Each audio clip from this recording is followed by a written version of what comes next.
বাংলায় হেলথ টিপসের পক্ষ থেকে আপনাদের সকলকে স্বাগত জানাই।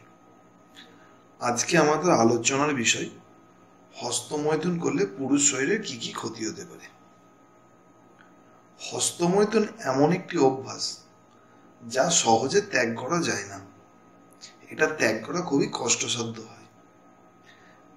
এই হস্তমৈথুনের অভ্যাসের ফলে আমাদের যৌন জীবনকে একেবারে বিপর্যস্ত করে ফেলতে পারে। হস্তমৈথুনের ফলে সাধারণত আমাদের শারীরিক দিক থেকে দু রকমের সমস্যা তৈরি হতে পারে, শারীরিক সমস্যা এবং মানসিক সমস্যা। ঠিক আছে, আমি আরেকটু বিস্তারিত ব্যাখ্যা করে বুঝিয়ে দিচ্ছি ব্যাপারটা। এই হস্তমৈথুনের ফলে সাধারণত আমাদের শরীরে সবচেয়ে বেশি নপুংসকতা আসে। নপুংসকতা বলতে কিরকম ভাবে, যৌন সঙ্গমে একটা অনিচ্ছা প্রকাশ পায়। এছাড়া অকাল বীর্যপাত ঘটতে পারে। যেমন স্বাস্থ্যবিজ্ঞানীদের মতে যে পুরুষের দেহ থেকে 20 কোটি বা তার কম বীর্য স্খলন হয়, সেই পুরুষ সাধারণভাবে কোনো সন্তানের জন্ম দিতে পারে না।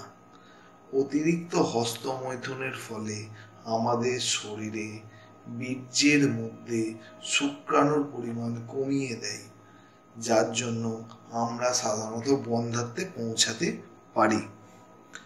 এছাড়া অতিরিক্ত হস্তমৈথুনের ফলে যৌনাঙ্গ দুর্বল হয়।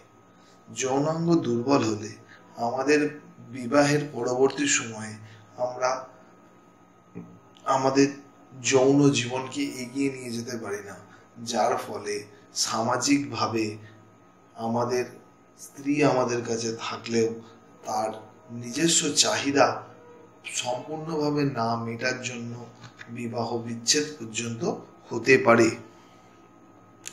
এছাড়া অতিরিক্ত হস্তমৈথুনের ফলে হার্টের সমস্যা, নার্ভাস সিস্টেমের সমস্যা, কানে কম শোনা, চোখে ঘোলাটে দেখা ইত্যাদি ইত্যাদি হতে পারে। এছাড়া ছাত্র জীবনে হস্তমৈথুন খুব বিশেষ করে প্রভাব ফেলে তাদের স্মৃতিশক্তির ওপর। তাদের স্মরণ শক্তি এত পরিমাণে কমে যায় যে তারা তাদের অমনোযোগী হয়ে পড়ে। পঠনের দিক থেকে তারা অমনোযোগী হয়ে পড়তে পারে। এই জন্যই আমাদের যা সমস্যাগুলো আমাদের পরবর্তী প্রজন্মের মধ্যে যাতে এগিয়ে না নিয়ে যায় সেই দিকটা আমাদের খেয়াল রাখতে হবে, এবং আমাদের সন্তান সন্ততিদেরকে এই বিষয়টা যে ব্যাড এফেক্ট গুলো রয়েছে সেগুলো তাদেরকে আলোচনা করতে হবে, যাতে তাদের মধ্যে এর প্রভাবটা না পড়তে পারে। এছাড়া হস্তমৈথুনের আরেকটি সবচেয়ে বড় যেটি ক্ষতিকর বিষয়, সেটি হলো leakage of semen. Leakage of সিমেনটা কি? খুব সামান্য কোনো যৌন উত্তেজনামূলক কথাবার্তা বা আলোচনায় দেখা যায় কিছু কিছু পুরুষের যৌনাঙ্গ দিয়ে একটি সাদা তরল বের হয়, যেটিকে আমরা নাইট ফলস অনেকে বলতে পারি। এই লিকেজ অফ সিমেন্ট কিন্তু হস্তমৈথুনেরই কারণে আসতে পারে। সেই জন্য হস্তমৈথুন করা একদমই উচিত নয়। নিজে তো করবেনই না, অপরকেও যাতে হস্তমৈথুন না করে সেদিকে খেয়াল রাখবেন। ধন্যবাদ।